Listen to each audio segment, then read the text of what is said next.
쑥스러운 내용을 담은 복음 성가가 있습니다. 제목은 맛있는 소금인데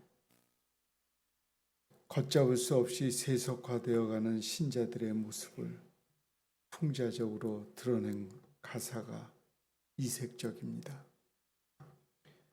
드라마 끝까지 보다가 지각 예배, 스포츠 중계 보러 일찍 귀가, 다음 주는 바캉스를 떠나오니 오 주여 해변으로 임하소서.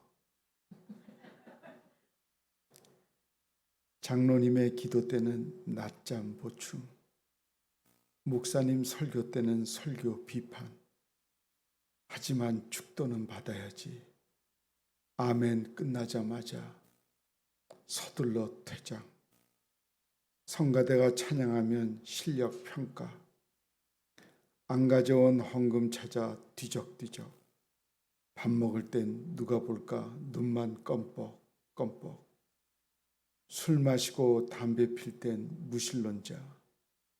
목사님이 몰라준다 투덜투덜. 보기 싫은 사람 있어 교회 바꿔. 그래도 헌금은 꼬박꼬박. 왜냐? 봉사하면 그 대가로 복을 받을 테니. 어떤 대목이 내 모습 같은가요? 편한 방식으로 예수님을 믿으려는 사람들에게 십자가의 주님은 보이지 않습니다. 이제 십자가는 무겁고 거북하여 거추장스럽고 세상에 소금되는 일은 싫고도 귀찮은 일입니다. 이 노래는 이렇게 계속됩니다. 내가 믿기 편한 방식으로 자기를 위한 예수님을 만들어내고 마음에 드는 말씀 골라 자기에게 이롭도록 해석하지. 내가 믿기 편한 방식으로 나를 위한 예수님을 만들어내니 십자가에 못 박히신 예수님은 없네. 세상에 소금되어 썩지 않아야 하는데 이처럼 맛을 잃은 소금이 되었으니 주여, 맛을 잃은 소금처럼 버림받아 던지울 게 두렵사오니 이제라도 주님 앞에 모든 것을 회개하고 자복합니다. 주여, 지난날의 생활들을 눈물로써 회개하고 자백하오니 어지러운 세상 속에 소금되게 하소서. 예수님께서 십자가로 우리를 대속하셨는데 그 십자가가 우리에게 무엇이 되어 있는지 살펴봐야 합니다. 형틀인가 구원의 도구인가요? 장식품인가 믿음의 지표인가요? 미련한 것인가 능력인가요? 이 십자가를 헛되게 하지 않고 하려면 우리는 무엇을 어떻게 해야 합니까? 바울 사도가 죄악이 극심한 상업도시인 고린도에 교회를 세운 지 몇 년이 지나 교회 안에도 서서히 세속의 바람이 불어오던 때 보낸 서신의 첫머리가 오늘의 본문입니다. 이 서신에 의하면 고린도 교회가 당면한 첫 번째 문제는 파당과 분쟁이었음을 알 수 있습니다. 일부러 파당을 지으려고 해서 일어난 분쟁이 아닙니다. 사람들이 모이는 곳에는 의당 이런 파당이 생깁니다. 앞서 노래의 가사를 보아도 드라마, 스포츠, 바캉스를 다 즐기면서 신앙생활을 하려는 사람들이 있는가 하면 경건하지 않은 것은 신앙이 아니라 철저히 선을 긋는 사람들도 있습니다. 목사의 설교나 찬양대의 찬미 수준에 대한 평가를 예배의 중요한 포인트로 삼는 이들도 있고, 그것은 비평의 대상이 아니라 은혜롭게 받아야 한다고 여기는 사람들도 있습니다. 이런 생각들이 보수와 진보주의와 자유주의 등의 파당을 만들어 냅니다. 고린도 교회는 적어도 4파가 있었습니다. 먼저 바울파는 설립자 중심에 서 있는 주류로서 바울 사도권을 옹호하는 세력입니다. 다음은 아볼로파, 성경에 능통한 아볼로는 내세우는 이성적인 진보 성향의 계열을 알고 있습니다. 철학적 사상 중심이었지만 성령을 몰랐다는 약점이 노출되었습니다. 그리고 게바파, 즉 베드로파는 아마 보수적인 유대인 무리가 핵심을 이루었을 것입니다. 이렇게 되자 우리는 이것도 저것도 아니라 예수님밖에 모른다며 그리스도파까지 생겼습니다. 이런 사람들에게 성경은 묻고 있습니다. 그리스도께서 어찌 나뉘었느냐? 예수님께서 갈라지신 것이 아니고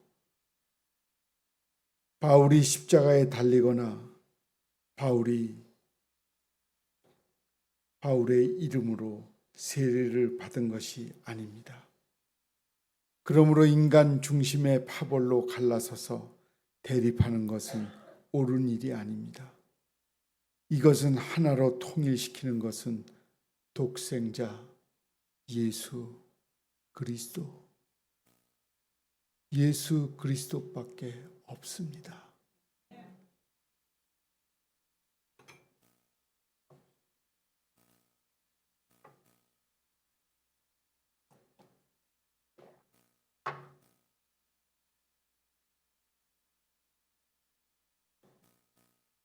우리나라 조선시대에는 당파 싸움이 극심하여 그로 인해 국력이 약화되고 결국 멸망에 이르게 되었습니다.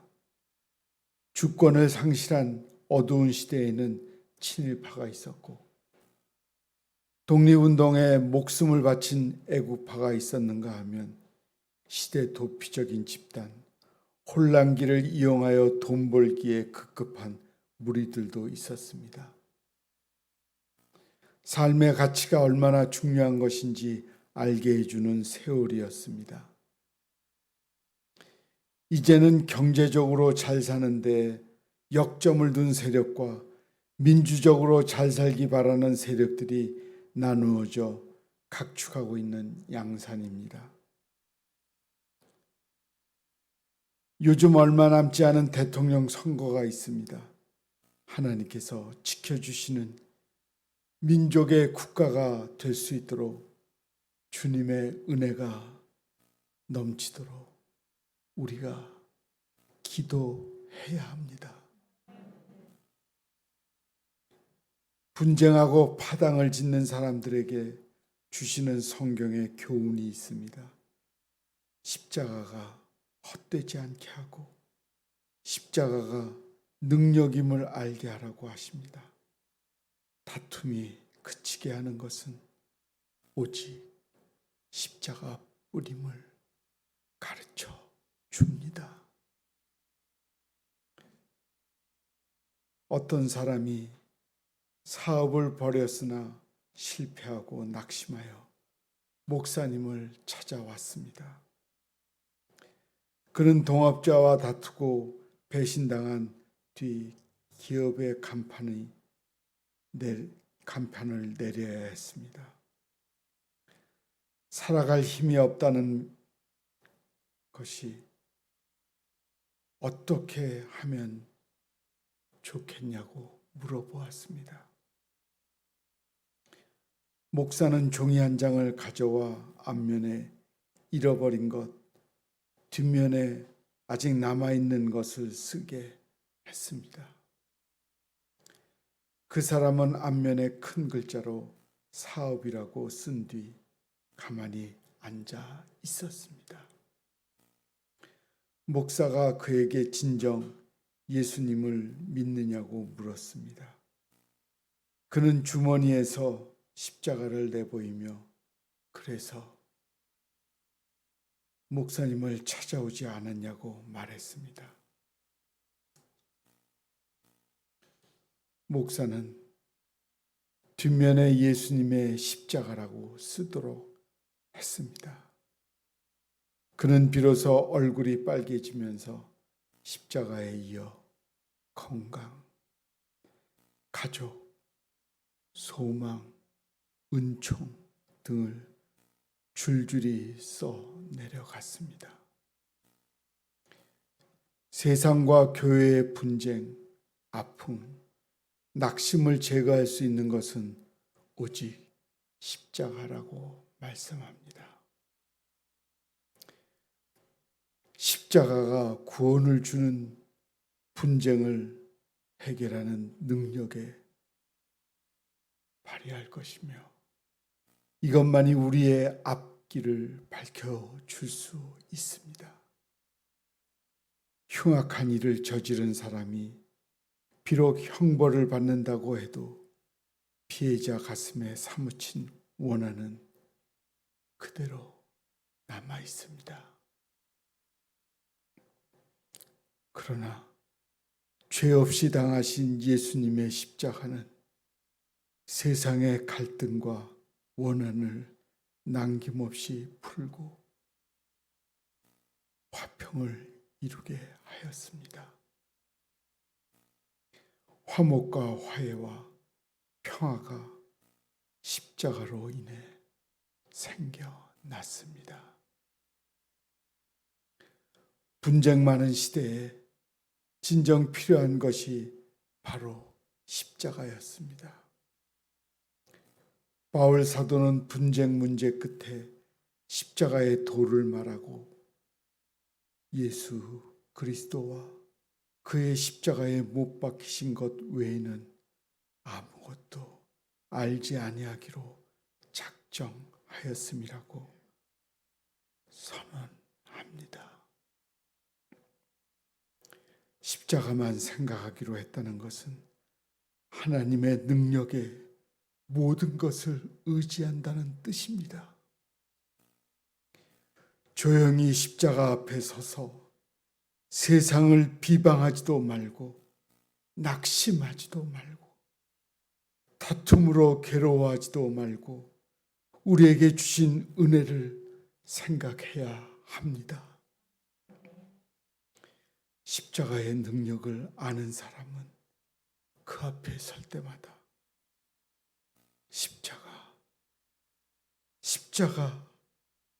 십자가를 결코 헛되지 않음을 깨달은 사람이 됩니다.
날 위해 고난당하신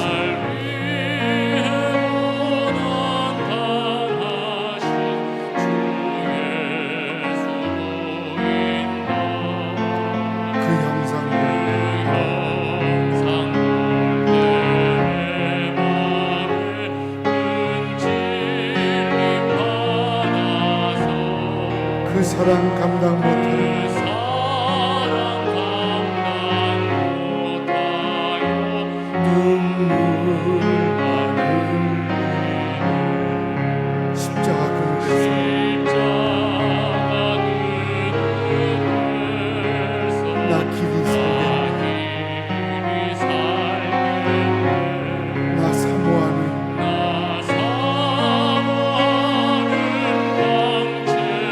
얼굴뿐이다. 이 세상 나를 버려도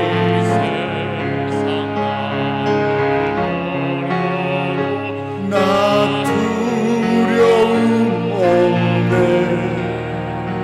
내 한량 없는 영광은 십자가뿐이야.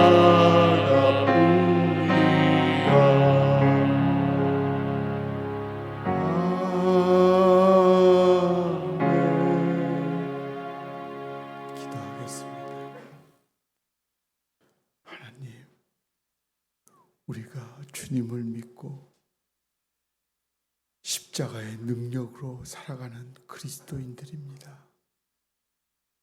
십자가의 능력이 우리에게 임하는 것, 하나님께 감사할 것뿐이 없습니다. 하나님께 감사하며 항상 십자가의 능력을 의지하고 살아가게 하옵소서. 예수님의 이름으로 기도합니다. 아멘.